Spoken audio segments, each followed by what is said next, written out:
into which they could dump the olives and they wouldn't roll back out. That's one niche. And then over to our right is a second niche with an even higher wall. The original wall was apparently up to there and went straight across. And again, this would have been filled with olives. And then going around the wall to the right, we come to another area that's very interesting because it's not a storage area.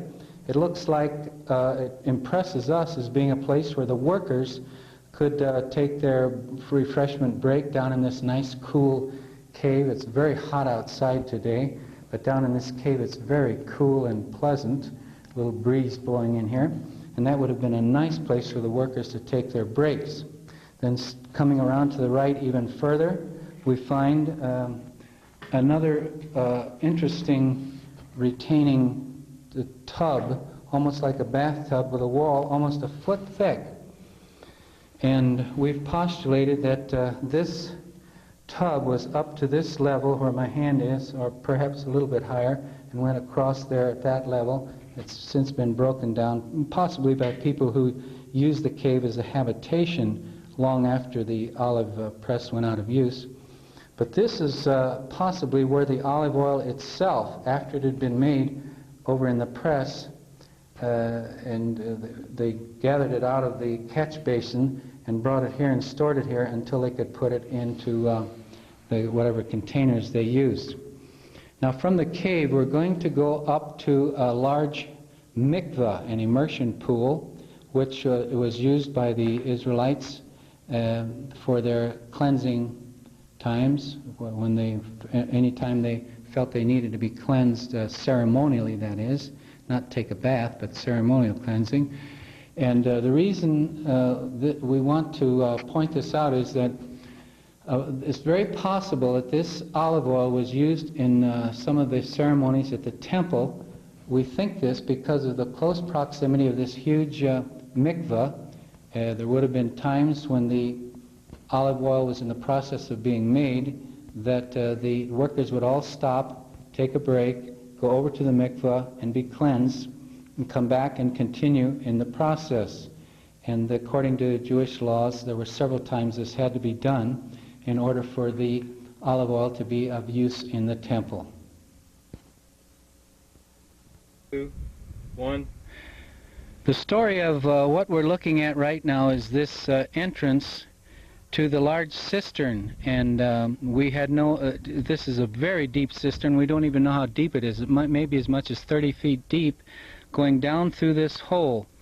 One of our fellows noticed this hole here. There was dirt over the whole area, about a foot above the bedrock, and we had no idea that this huge hole we'll look at in a moment was even here. One of the fellows went down with some mountain climbing equipment into the cistern and yelled out that there was a door in the side of it.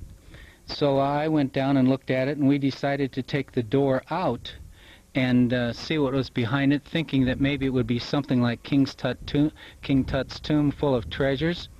Well, we took the door out, and there was a dirt face in front of the door, behind the door, in front of us, and we had no idea what was there. Again, the dirt covered the bedrock a foot or so, and there was no indication whatever that this gigantic hole in the ground and was even here. There was no depression or anything.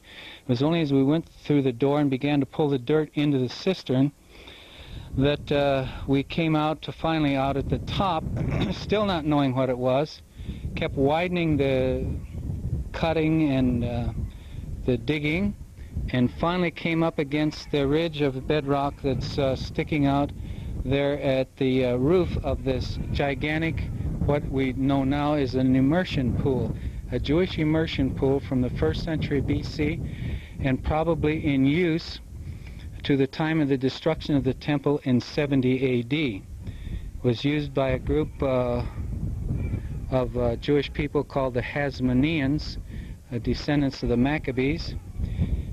Now, this is a very large mikveh. We call it a mikveh, a place, an immersion pool, and the people going to be cleansed in it By the way, they were cleansed many times each day, and thousands of times in their lifetime.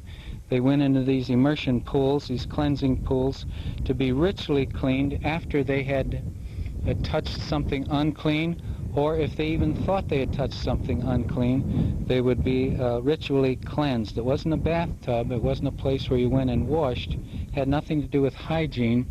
It only had to do with religious cleansing. They went up and down these steps. On the right-hand side, going down, coming up, out. If there were several people, they had to be sure they didn't touch each other, so they would come up the right-hand side, their right-hand side, and come up out of the pool and then wipe off and go back and do whatever they were doing. Now, we showed this right after the olive press cave because we mentioned there that at several stages in the process of making olive oil, the participants, the workers, had to be cleansed ritually. This is very close, perhaps only 50 feet away from the entrance to the olive cave itself, and so they could easily come up here in just a very short time, take their cleansing bath, and go back to work.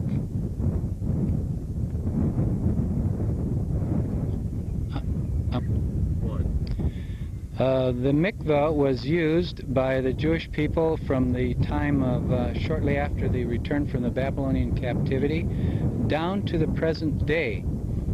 Mikvah, the plural of mikvah is mikvaot, and they are very prominent in any religious settlement or place or Orthodox Jewish synagogue. I don't know about Reformed, but at least the religious Jews all are very careful to take their mikvah cleansing fairly frequently.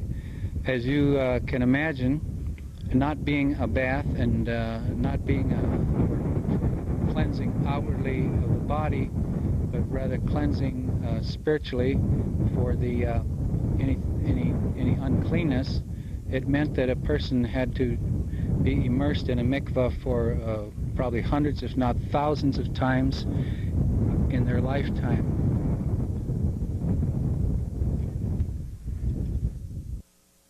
Bryant Wood, a staff archaeologist with the Associates for Biblical Research. We're going to talk about one of the more important discoveries made at Khirbet Nisya.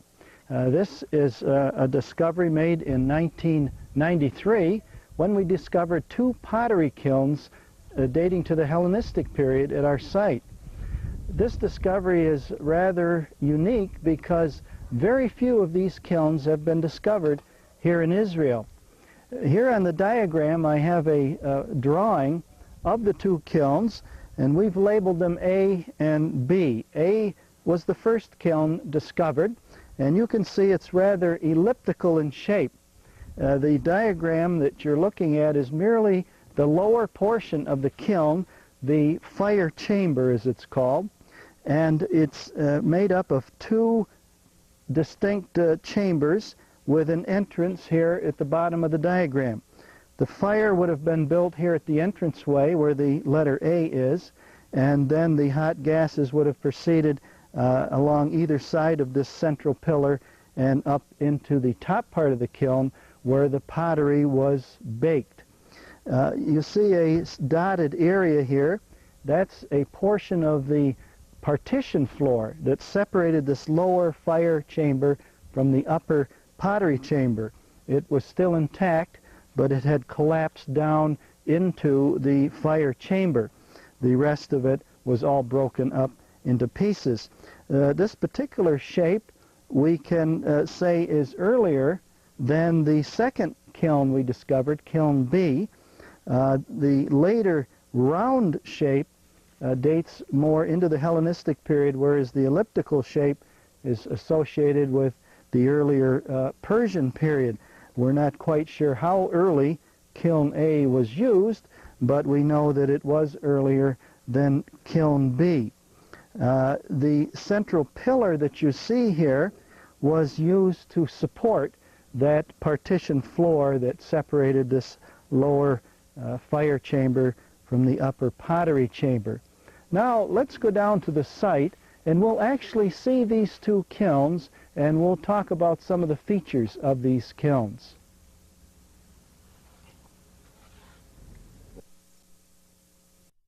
Kiln A, which was discovered in 1993 at Khirbet Nisya, and this season we have completed the excavation of the kiln. As you can see, there are two lobes, we call them, two compartments on either side of a central pillar. What you're looking at is actually the bottom part of the kiln, which is called the fire box or fire chamber. And this is where they would lay the fuel and start the fire, and then the hot gases would rise up through an upper chamber, which is called the pottery chamber.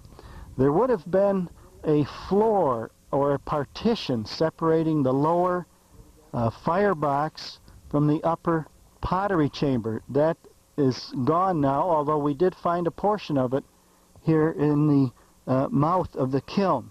It was right through here that they would place the wood and the fuel, and the fire would be built right in this area in the front of the firebox. Of course, the air would come through the mouth of the kiln, and you would have a nice draft bringing the hot air and hot gases up through holes in the partition floor to bake the pottery, which was placed in the upper pottery chamber. In front of the kiln we have surfaces associated with this kiln. Actually, that surface is mainly bedrock, but they also laid in some clay and other material in the low spots to build it up, and we found a very even floor all across this area. Over to the right of the kiln we have some rooms that were associated with the production of the pottery here. To the end of the wall there is a small doorway which leads into a tiny room. You can see that that doorway is very low, and probably that room was simply a storage room, or possibly a room that was used for drying the freshly made pottery before it was placed in the kiln for firing.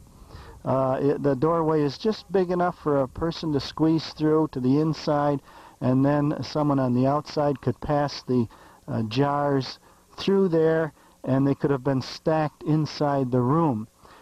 Pottery, after it is made by the potter on the potter's wheel, has to be air dried for quite a period of time, several days. That gets the moisture out of it. It has to be protected during that time period, kept out of the sunlight, kept out of the wind, so that it would dry very slowly. If it dries too hard, it cracks, and so that little room would have been an ideal place for drying the pottery to the point where then it could be brought into the kiln. If it's brought into the kiln too soon, with the moisture still in the clay pots will actually break apart. And so this drying operation was very critical, and at the appropriate time the vessels were brought here to the kiln and fired, and again that was a very critical operation. Now you'll notice here at the mouth of the kiln there's a large stone there. This was probably placed there after this kiln went out of operation. During the operation of the kiln, they could control the amount of air going into the kiln by placing blocking stones here. They probably would have been smaller than this one, but the mouth could have been blocked up to cut down on the amount of air entering the kiln, or the blocking stones could have been removed to allow more air to pass through into the kiln. So the operators of the kiln had to watch the conditions very carefully in order to have the pots fire properly. Now inside the two chambers here of this firebox, you see a clay lining all around those chambers. This was done to protect the limestone from the heat of the fire, to protect the stones from breaking. We have seen here up to 6 coatings of this clay lining. That would suggest that this kiln was in operation for quite some period of time. We were able to date this kiln to the Hellenistic period, perhaps 100 BC or so. After this kiln went out of operation, probably because these chambers became too small after all of these clay coatings over a long period of time, the chambers probably were just too small for them to be effective any longer. After this went out of operation, then a second kiln was built just to the left, and this large stone was placed in the mouth to block up this kiln, and they placed some fill in front of the kiln and made a higher surface, a higher floor level, which was used in conjunction with the second kiln. 2, 1. We're standing in front of Kiln B at Khirbet Nisya. This was built after Kiln A went out of operation. This particular kiln dates to the late Hellenistic period, just a few decades before the birth of Christ. This one was built slightly different from Kiln A. Kiln A, we found, had a clay floor in it and clay lining. Here in Kiln B, we see a similar clay lining. Much of it is flaked away, but over here on my right, we still see some of that remaining. But the floor of this kiln was right on the limestone bedrock. And you can notice in the floor where some of the limestone has broken away. This is due to the heat of the fire, and so we can very easily see where that intense heat was. The fire was basically in front of the support pillar, which supported the partition floor dividing the firebox from the upper pottery chamber, and then as the air was drawn into the mouth, the heat and hot gases were drawn back through these two chambers or lobes and then up into the upper pottery chamber.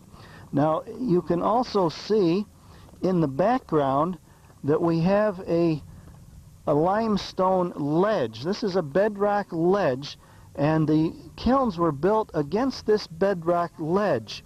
This is typical of pottery kilns. One thing they have to worry about is insulating this firebox against loss of heat. And so they would build these kilns, the firebox part of it, underground or against bedrock, as we see here. When the pottery was loaded into that upper chamber, that would have been done from this higher level of bedrock, and they would have brought the pots into the upper chamber, which is all gone now, but that is where the pots would have been placed for the firing. The upper part of the kiln was probably constructed of clay and perhaps large broken pieces of pottery. It would have been rather temporary. In Kiln A, we saw just a little bit of the line of the beginning of that dome-shaped top of the kiln. In Kiln B here, we didn't see any remains at all, but we know there was an upper structure, but none of that is left. And so this is how pottery was made here at Khirbet Nisya in the Hellenistic period.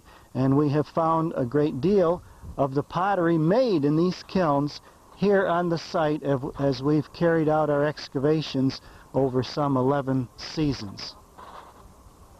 We're going to talk about one of the more important discoveries. I'd like to show you some of the pottery that we found around the kilns. Here we see the spout of a Hellenistic lamp. You can still see the blackened area where the wick was placed. Of course, there was much more to this lamp. There would have been a round body here, which would have held the oil.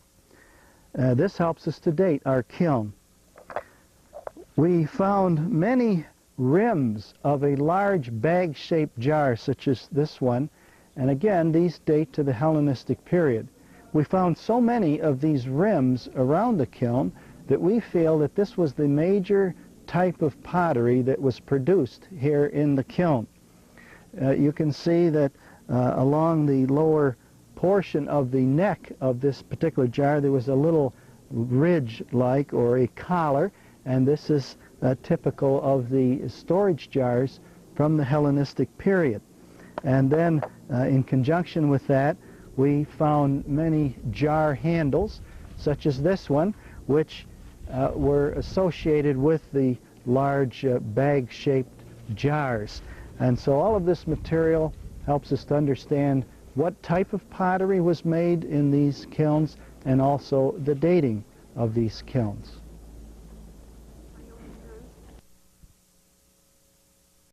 You can see a ground-penetrating radar, the survey that we did of the terrace wall. This is the terrace wall, which you'll see in a moment. And the ground radar seemed to indicate that there was a base of a wall. This is bedrock here. And it looked like there was a base of a wall, but we didn't find it. It isn't there, which to me is, I have a little misgivings about ground-penetrating radar. Now if you turn and look at the square itself, down in that pit is where that wall should have showed up, because the bottom of the pit is bedrock, and where these folks are working, they'll soon be down to bedrock, which is what you just saw on the diagram. And we're disappointed, and yet out of this square, which is almost 8 feet deep from the surface to the bedrock, out of this square came some of the best Persian pottery we've ever found. Beautiful pottery, which is encouraging in that it says that the men of Bethel and Ai returned from Babylon onto Babylonian captivity. Both Ezra and Nehemiah mention their names as coming back from Babylon and resettling in this area.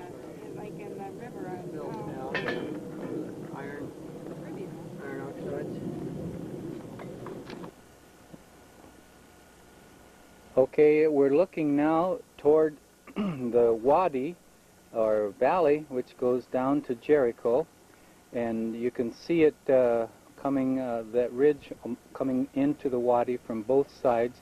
It meets in the middle, and actually there is a very narrow place there where the two ridges join, and I think that 3,500 years ago it was a lot narrower than that.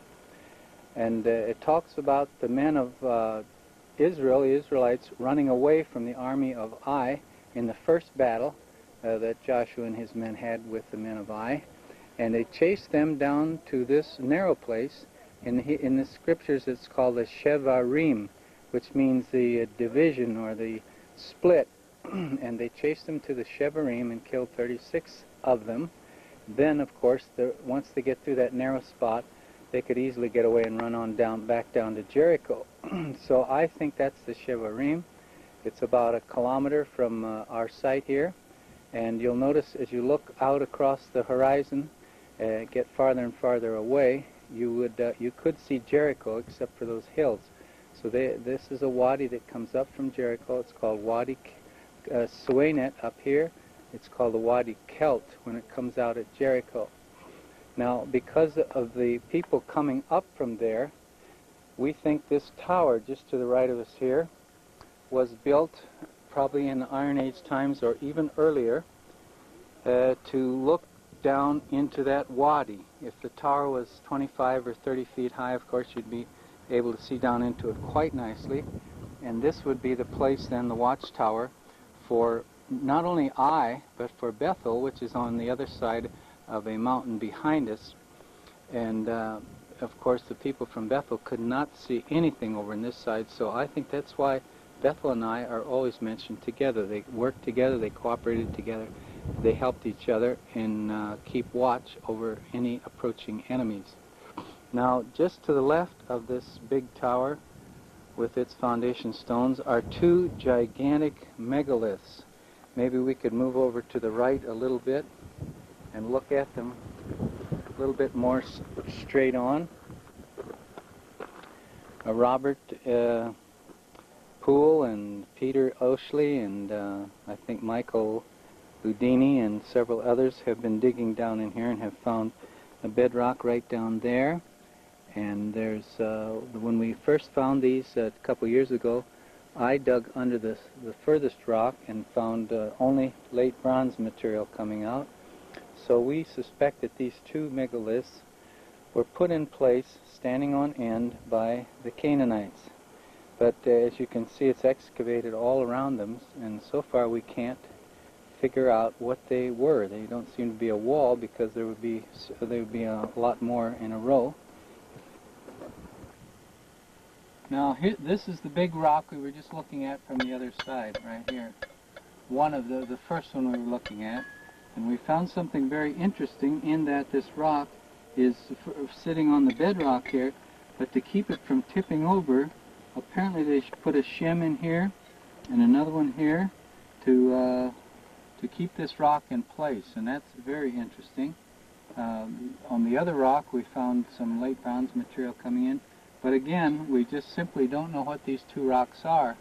If you'll look with me behind where I'm sitting, we'll get up out of here and look at it. There is a third rock which I'll explain when we go over and look at it.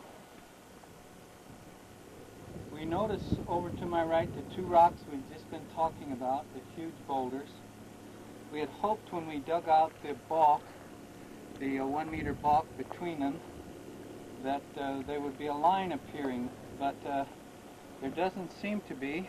However, when we come to the balk I'm standing on and look the other direction, we see a huge boulder similar to the ones that we've already looked at, and it looks like this may have been in a line with the other ones and then fallen over. And when we excavated it, we found a layer of clay coming right up to the top of it and all around it, as if it had been part of a floor, probably of a dwelling. And then you notice right in the middle of it, there seems to be a pocket. And that's what they used as a mortar for grinding grain or whatever they needed to grind, probably right in the floor of the house. And right in front of this huge stone, you'll notice a very nice row going off to the left here, of where I'm standing, a row of stones that are the remains of a wall which was built in after this large stone fell into place, or was put into place. We're looking at an Iron Age I tomb from the period of the Judges, about 1200 BC. When we first began to excavate this, we had no idea that it would be a tomb. But apparently, the face of the rock was out about right here, cutting through here, and this was the original door of the original entrance to the cave. In the meantime, probably 6 or 7 feet is broken off the ceiling, and the rocks are down in the field here. As we first began, then, we started right here at this edge, which is outside, exposed to the elements, and within minutes we were digging up bones and jewelry of all kinds, and we realized that it was a tomb. I thought maybe it was originally a habitation cave or perhaps prehistoric man. That's why we started digging it. But it quickly developed that this was a tomb, and we excavated for 3 weeks very carefully, clear to the rear end of the tomb, left a little wall over on this side which we thought was maybe 6 inches of dirt left we didn't have time to take care of. So we left it for the next season. The first season was in 1985. We found iron bracelets, bronze bracelets that go on people's ankles. We found earrings, we found rings, we found toggle pins and so on, many nice items of jewelry. We came back the next year and had planned to take off the last 6 inches or a foot of dirt. We thought that's all that was left on the right-hand side here. And we kept digging, and finally it occurred to us that we had entered a second chamber of the tomb. And so after we had taken some of the loose rocks which had fallen down from the ceiling and split off over the years, we got those rocks and tumbled them down here into the field. They're laying around all around here. And that second chamber had so many grave goods, burial goods in it, it took us another 3 weeks to dig that second chamber. So it's taken several years for me now to get the metals tested, to get the pottery drawn, to get photographs and all, and we're just about ready to publish this tomb now. It's very rare. Very few of these cave tombs have been found in Israel up till now, and so this is very important. There were about 50 or 55 individuals buried here. The bones of the people buried here have become so rotten due to the elements penetrating the inside of the tomb that they were all fractured and broken. There was only one facial mask and one cranium, and that was the only whole parts of any of the 50 to 55 individuals buried here. The way we know how many were buried here was that we collected every single tooth, and we found almost 800 teeth. We had these sent to a dental school, and one of the professors and his graduate students arranged them as well as they could into sets according to age and development and so on. And they were able to tell us that the ages of people buried here ranged from 5 years old to about 60. So it was evidently a family tomb that was in use from about 1200 down to 150 BC. Very nice find, and we're trying as fast as we can now to get it published.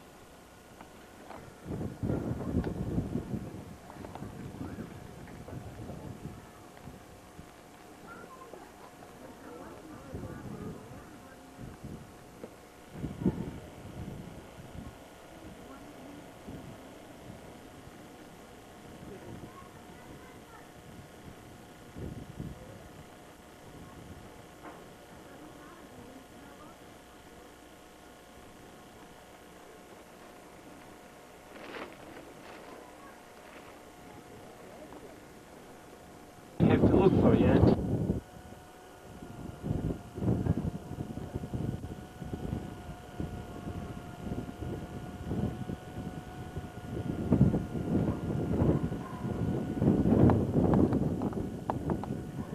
Now what we're looking at is the ancient city of Ai. At least we think it's Ai, and we hope it's Ai. If it is, everything on the horizon is going to make sense biblically.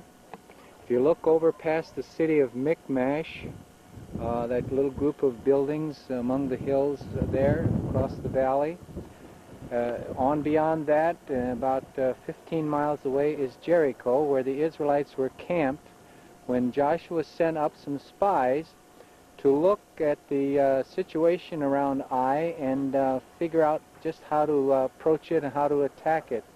They would have come up on the ridges way off in the distance, come up behind this tall ridge just beyond Ai, and looked down on the site, and they would have seen how small. It would have looked small to them. I've been over there and looked back, and it looks small. You wonder why should we send a lot of men up there. So they went back and told Joshua, and he sent 3,000 men probably across that ridge and up the valley and down to somewhere around Ai. The men of Ai came out and attacked, and the men of Israel, the Israelites, were defeated, ran back down the ravine, which is called a wadi, off to our right here, and at the bottom of the wadi is a very narrow place where they would have had difficulty all getting through it once. So 36 were killed, the rest ran down to Jericho. After that, Joshua prayed and asked God what was wrong, and he told them there was sin in the camp, that they had to clear out the Achan that was there and clear out the sin, and so they did. And the next time Joshua sent up 10 times as many men, 30,000 men, plus 5,000 for the ambush. The 30,000, just to show you how well the topography fits here, the 30,000 were in a valley to the north of the site, and beyond the valley is the hill you can see off just beyond the site. Joshua was standing on that hill with a spear or a sword or something that would flash, and you can imagine that's about a half mile from where we're standing. And a flashing sword in his hand could be seen by the ambush, which was behind the ridge off to our right here. As we look off to the right, you'll see a ridge with a valley beyond it, just a low ridge, 5,000 men could easily come up behind that ridge and be barely, just only a few hundred yards from the gate of Ai. When the men of Ai had come out to attack the Israelites down in the valley below Joshua, the Israelites fled north and south and toward the wilderness. So the men of Ai thought it was going to be a snap again, and they came running out from the north end of the city. The gate must be on the north end someplace, chasing the Israelites. When they were all out of the city and the men of Bethel had come around the end of the mountain and started to engage in the battle, Joshua began to flash his sword. The men in the ambush quickly ran across this little valley here and went in the open gate, burned the city, put it to the torch immediately. The men of Ai and the men of Bethel looked behind them then and lost heart, gave up. The Israelites turned around from running away, came back and killed 12,000 men and even the women and children. And then they killed the king of Ai and hung him on a tree, and that night put a great pile of stones over them, which remains to this day. Well, that was the day of whoever wrote that passage in the Bible, but everything at this site fits the biblical description. It not only fits the biblical description topographically, but everything we have found archaeologically so far meshes hand in glove with the Bible periods. When there should be occupation here, there is. When there shouldn't be, there isn't. And the only thing we haven't found yet is a sign over the gate of the city which says, "Welcome to Ai."